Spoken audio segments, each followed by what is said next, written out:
जय हिंद दोस्तों, स्वागत है आप सभी का आपके अपने YouTube चैनल जैकपुर पे। तो बहुत सारे बच्चों का रिक्वेस्ट था कि हम लोगों को फ्री में क्रैश कोर्स करवा दिया जाए।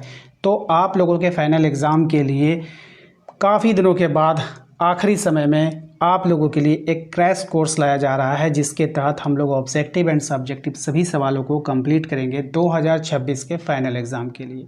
तो ये हमारा पहला वीडियो है क्रैश कोर्स का। आशा करते हैं कि आप लोगों को बहुत पसंद आएगा। और इस क्रैश कोर्स के अंतर्गत हम लोग objective and subjective history, geography, polity, economics and Hindi, English के भी सभी को देखेंगे। ठीक है, तो मुख्यतः जितने भी मेन टॉपिक्स होते हैं, जैसे आपका history, geography, political science, economics, Hindi and English, इनको कवर किया जाएगा आपके क्रैश कोर्स में। आइए शुरू करते हैं। वीडियो को लाइक कर दीजिए, चैनल पे पहली बार आए हैं सब्सक्राइब कर लीजिए, बेल आइकन को प्रेस कर लीजिए ताकि आने वाली हर एक वीडियो का नोटिफिकेशन आपके मोबाइल पे जाए। और ये सब जितने भी क्रैश कोर्स आपको करवाए जाएंगे, इनका PDF जो मिलेगा वो केवल और केवल हमारे टारगेट ग्रुप के जितने भी छात्र छात्राएँ हैं उनको मिल जाएगा, उनके टारगेट ग्रुप में। ठीक है, तो चलिए स्टार्ट करते हैं। हम देखते हैं, हमें पहला सवाल जो है आपके स्क्रीन पर आ चुका है। आज के इस पहले सवाल में आपसे बोला गया है कि हड़प्पा सभ्यता का प्रमुख बंदरगाह कौन सा था। एक बात और कहना चाहूँगा, जो इंग्लिश मीडियम के बच्चे हैं वो परेशान ना हो। सिर्फ आज का सिर्फ पहला क्वेश्चन जो है वो हमारा हिंदी में छप गया है। इसके बाद जो जितने भी क्वेश्चंस आएंगे वो आपके इंग्लिश मीडियम में भी रहेंगे। ठीक है, तो चलिए स्टार्ट करते हैं। सबसे पहला सवाल आपके स्क्रीन पर कह रहा है हड़प्पा सभ्यता का प्रमुख बंदरगाह कौन सा था। तो इसका राइट आंसर हो जाएगा आपका लोथल। ऑप्शन नंबर ए हमारा करेक्ट आंसर हो जाएगा। एक्स्ट्रा फैक्ट की अगर हम बात करें तो लोथल कहाँ पर है, लोथल गुजरात में स्थित है। और यहाँ से एक गोदाम तथा गोदी के अवशेष मिले हैं, जिससे यह साबित होता है कि हड़प्पा वासी समुद्र से व्यापार करते थे। ये सब आपको याद नहीं करना है, ये फैक्ट है, नॉलेज है, बस इसको सुनना है आपको। ठीक है, इससे आपका जो है नॉलेज बढ़ेगा। क्वेश्चन नंबर आते हैं 2 पे। इसमें कहा गया है कि मगध की राजधानी कौन सी थी। बताना है आपको कि जो मगध है उसकी राजधानी कौन सी थी। राइट आंसर हो जाएगा इसका पाटलिपुत्र। ऑप्शन नंबर बी हमारा करेक्ट आंसर होगा। एक्स्ट्रा फैक्ट की अगर हम बात करें तो पाटलिपुत्र की जो स्थापना है ये किसने किया था, अजातशत्रु ने किया था। और ये मौर्य साम्राज्य की क्या थी, राजधानी भी रही है। और इसका वर्तमान में जो नाम है वो है पटना। ठीक है, इसमें हम लोग 3 क्वेश्चन आपको कवर अप हो गया। स्थापना किसने किया, अजातशत्रु ने। मौर्य की राजधानी थी, और ये जो वर्तमान नाम क्या है इसका, पटना है। ठीक है, अगले सवाल पे आते हैं। क्वेश्चन नंबर 3 में देखिए कहा गया है कि वर्ण व्यवस्था का उल्लेख सबसे पहले कहाँ मिलता है। ऑप्शन है आपके पास, तो इसका जो उल्लेख मिलता है वो सबसे पहले ऋग्वेद में मिलता है। Option number B correct answer हो जाएगा।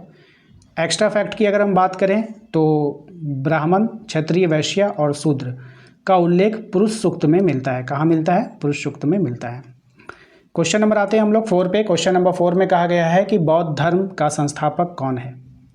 आपके पास ऑप्शंस हैं, तो राइट आंसर हो जाएगा आपका Gautam Buddha. Option number B correct answer हो जाएगा। फैक्ट की अगर हम बात करेंगे तो गौतम बुद्ध का जो जन्म हुआ 563 ईसा पूर्व में लुबनी में हुआ। और ये लुबनी कहाँ है, नेपाल में है। ठीक है, और उन्होंने बोध गया में ज्ञान की प्राप्ति किया था। तो 2 बातें याद रखनी है, गौतम बुद्ध का जन्म 563 में हुआ था। कहाँ पे हुआ था, लुबनी में हुआ था। और उन्हें ज्ञान की जो प्राप्ति हुई थी वो बोध गया में हुई थी। किस पेड़ के नीचे हुई थी, तो पीपल के वृक्ष के नीचे हुई थी। ठीक है, ये सब बातें हैं, इन सब बातों को याद रखना है। क्वेश्चन नंबर आते हैं हम लोग 5 पे। इसमें कह रहा है इब्ने बतूता किस देश का यात्री था, या फिर हम कह सकते हैं किस देश से आया था। तो राइट आंसर हो जाएगा इसका Morocco. Option number B correct answer हो जाएगा। फैक्ट की अगर हम बात करें तो इब्ने बतूता ने मोहम्मद बिन तुगलक के शासनकाल में भारत की यात्रा की और अपनी यात्रा वृत्तांत पुस्तक रिहला में उसका वर्णन किया। आपसे अगर पूछ ले कि मोहम्मद बिन तुगलक ने कौन सी पुस्तक में अपना यात्रा वृत्तांत का उल्लेख किया था, तो रिहला में। ठीक है, क्वेश्चन नंबर आते हैं 6 पे। देखिए कहा गया है कि भक्ति आंदोलन के प्रमुख संत कबीर किस धर्म से संबंधित थे। हिंदू थे, मुसलमान थे, या फिर किसी से नहीं, वे निर्गुण भक्ति के उपासक थे। तो राइट आंसर हो जाएगा ऑप्शन नंबर सी, वो किसी भी धर्म से संबंधित नहीं थे, वे निर्गुण थे, निर्गुण भक्ति के उपासक थे। फैक्ट की अगर हम बात करें, कबीर ने हिंदू मुस्लिम एकता का संदेश दिया था। ठीक है, और उनका प्रसिद्ध दोहा था, माला फेरा जुग गया, फेरा न मन का फेर, कर का मन का छोड़ दे, मन का फेर। ठीक है, तो इसको याद रखना है। अगले सवाल पे आते हैं हम लोग। विजयनगर साम्राज्य की स्थापना कब हुई थी। ऑप्शन आपके पास है, तो विजयनगर साम्राज्य की जो स्थापना हुई वो हुई थी आपका 1336 में। Option number A correct answer होगा। फैक्ट की अगर हम बात करें तो विजयनगर साम्राज्य की स्थापना हरिहर और बुक्का ने किया था और इसकी राजधानी हम्पी थी। ठीक है, याद रखिएगा। क्वेश्चन नंबर आते हैं 8 पे। इसमें कह रहा है कि अकबर के समय भूमि राजस्व व्यवस्था को क्या कहा जाता था। तो अकबर के समय भूमि राजस्व व्यवस्था को क्या कहा जाता था, ये आपको बतानी है। तो इसको कहता था दहशाला। क्या कहा जाता था? दहशाला कहा जाता था। और ये व्यवस्था तोडरमल ने बनाई थी। किसने बनाई थी? तोडरमल ने। इसमें फसल की औसत उपज के आधार पर निर्धारित कर को जो है निर्धारित किया जाता था, यानी कि टैक्स को। ठीक है। क्वेश्चन नंबर आते हैं 9 पे। इसमें कहा गया कि मुगल साम्राज्य की स्थापना किसने किया था।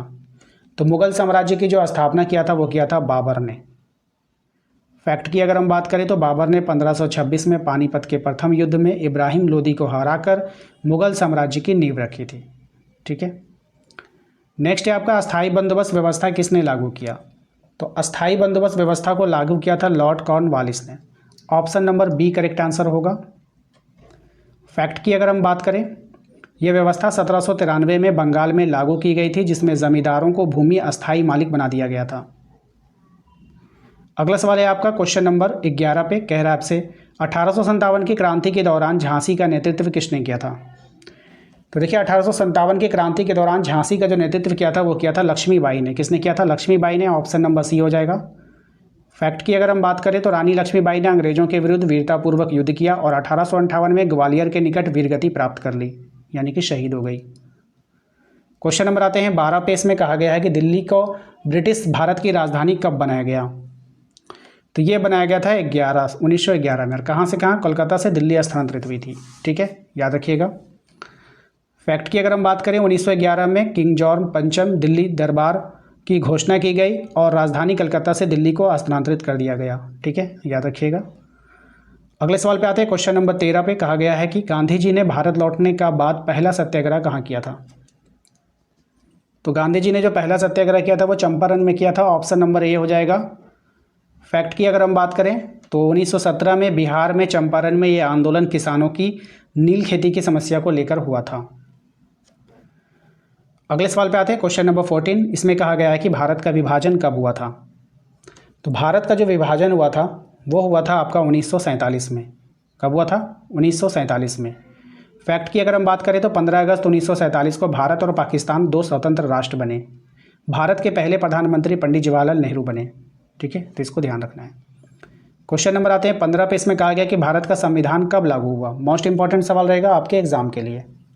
सही जवाब हो जाएगा आपका 26 जनवरी 1950। फैक्ट की अगर हम बात करेंगे तो संविधान सभा की अध्यक्षता डॉक्टर राजेंद्र प्रसाद ने की थी और संविधान के निर्माता डॉक्टर भीमराव अंबेडकर थे। तो दोस्तों आशा करते हैं कि आप लोगों को आज का ये वीडियो पसंद आया होगा। वीडियो अच्छा लगा है तो लाइक करना है, चैनल पे पहली बार आए सब्सक्राइब कर लीजिए। हमारे दिए गए नंबर पे संपर्क करके आप अपने व्हाट्सएप ग्रुप को ज्वाइन कर सकते हैं। इसके अलावा ये जो PDF है ये आपको फ्री में मिल जाएगा हमारे टारगेट ग्रुप में। जो बच्चे और जो बच्चियाँ या फिर जो छात्र और छात्राएँ हमारे टारगेट ग्रुप के स्टूडेंट हैं उनको ये PDF वहाँ पे मिल जाएगा, उनको नोट करने की आवश्यकता नहीं है। ठीक है, तो मिलते हैं हम लोग नेक्स्ट अगले वीडियो में। Thank you.